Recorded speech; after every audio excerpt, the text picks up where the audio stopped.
Power that lasts is never linear. Linear power moves forward until it meets resistance. Then it fractures.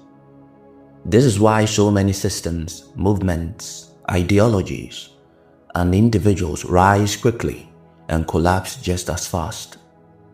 They are built on single axis of force, one story about how reality should work, one principle elevated to supremacy. Feminine power does not operate this way because reality itself does not. Feminine power operates in threes because reality requires triangulation to remain stable under pressure. 2 points create opposition. One pushes, the other resists. This produces tension, conflict, polarity. 3 points create structure. They create containment, leverage, and continuity. The third force resolves what opposition alone cannot. It does not choose sides. It governs outcomes. This is why binaries fail. Light versus dark, masculine versus feminine, good versus evil, creation versus destruction. These frameworks are seductive because they simplify complexity, but they do not survive sustained contact with lived reality. They force people to choose identities instead of mastering range. Feminine power refuses this reduction. It does not collapse into opposition. It expands into structure. When power operates in threes, it becomes self-correcting. If one force grows too dominant, the other two restrain it. If one weakens, the remaining forces compensate. This is not balance in the moral sense. It is balance in the engineering sense. A tripod stands on uneven ground because its stability does not depend on perfection. It depends on distribution. This is why ancient feminine system encoded triads everywhere, long before philosophy tried to explain them.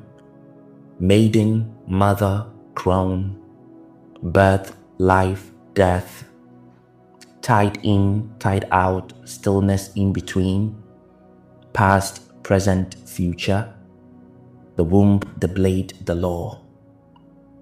These were not poetic inventions.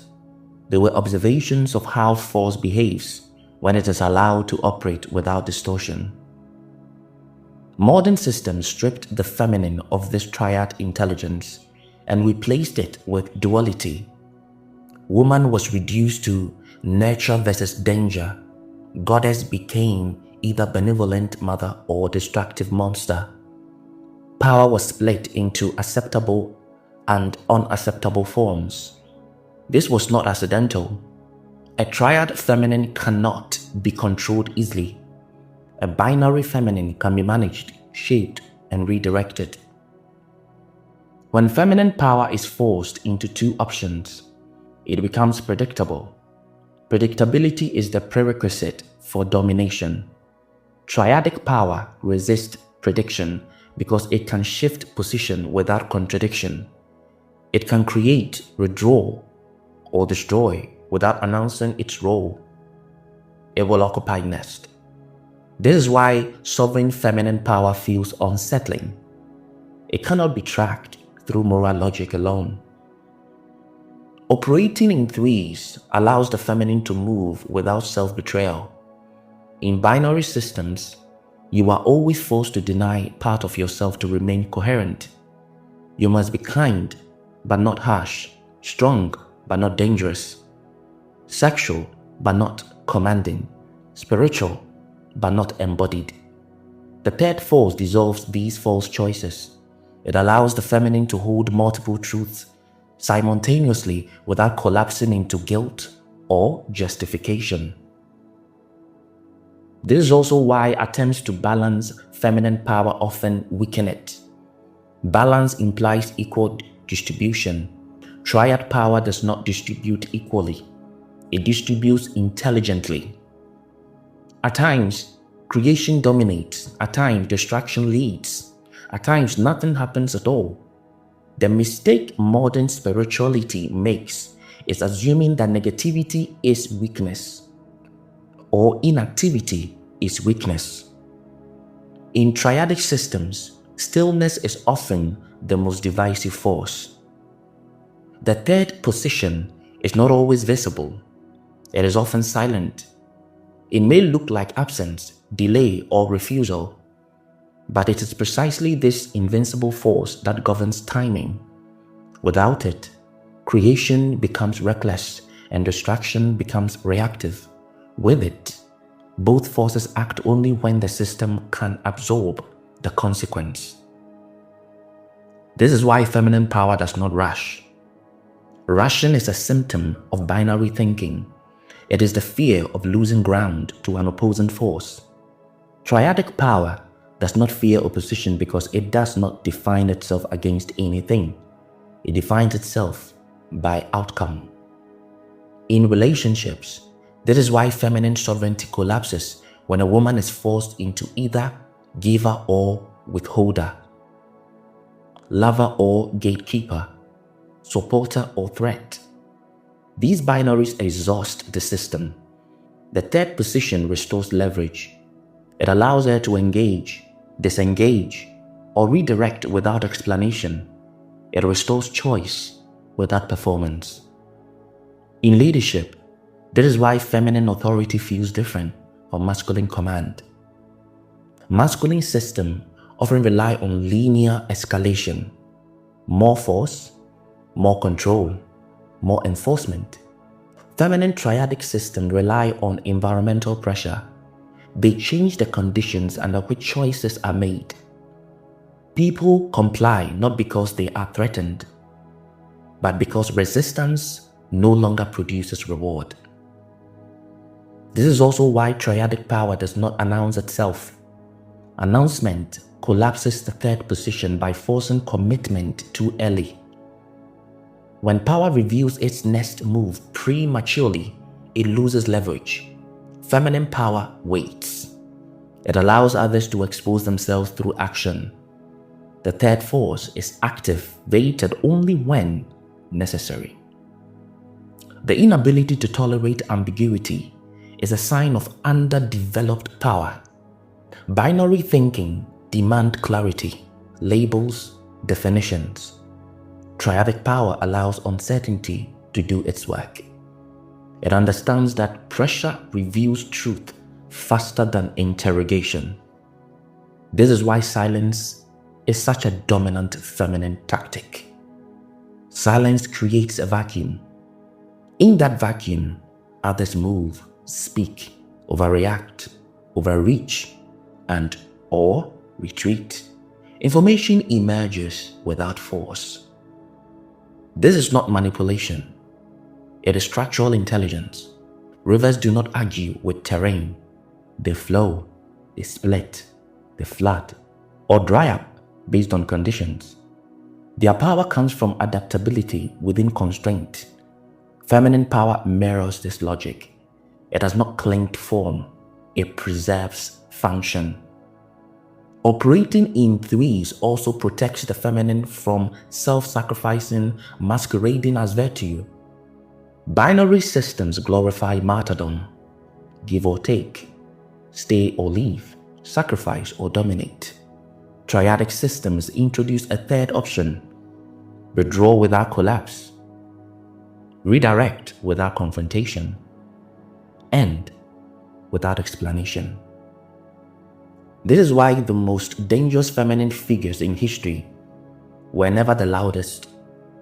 They were the ones who could wait, watch, and then move decisively when all variables aligned. They were accused of being cold, distant, and unpredictable. In reality, they were operating from a fuller map of reality than those around them. Triadic power also explains why attempts to moralize the feminine always fail. Morality is a binary tool, right or wrong, good or bad. Feminine power operates on consequence, not judgment. What works remains. What collapses is ended. There is no need for condemnation when outcomes speaks clearly. This is deeply unsettling to a system built on guilt, reward, and punishment. Triadic power does not need to punish emotionally. It allows consequence to perform the correction. This is why feminine authority often feels invincible until it is absolute. By the time resistance recognizes what has happened, the conditions have already shifted. To operate in threes requires maturity. It requires restraint. It requires the ability to tolerate tension without resolving it permanently. Many people mistake this for indecision. It is not. It is delayed certainty. The certainty arises when it can no longer be resisted. House of the Trident teaches triadic power because without it, sovereignty is an illusion. You may feel powerful while circumstances are favorable, but the moment pressure increases, single access power fails. Only structures built to handle contradiction endures. This is why the Trident is not optional. It is the minimum architecture required to hold reality without distortion. When you embody triadic power, you stop seeking validation through consistency. You become consistent through outcome. Your actions may appear contradictory to those watching from a binary frame, but the system you are building remains intact. Triadic power, in its form as feminine power, is not chaotic, it is precise. It does not move often, but when it does, it moves completely. It does not threaten, it does not posture. It allows others to underestimate it until the window for resistance has closed. This teaching is not meant to make you feel empowered. It is meant to rewire how you understand power itself. Once you see that reality operates in threes, you cannot unsee why so many people exhaust themselves trying to win arguments instead of shaping conditions. Why they burn bridges instead of changing terrain. Why they cling to identities instead of mastering range. The feminine does not need to choose between softness and severity. It contains both and governs when each is expressed. That governance is the third force. Without it, power leaks. With it, power accumulates quietly. This is why feminine power has always been feared, distorted, or domesticated. Not because it is emotional, but because it is architectural. It does not oppose systems directly. It replaces them by making them obsolete. The Trident stands because it reflects how reality actually functions. Three forces, not two. Range, not rigidity. Outcome, not ideology. When you understand this, you stop asking how to be powerful and start asking how to be positioned. And position, not force, decides everything.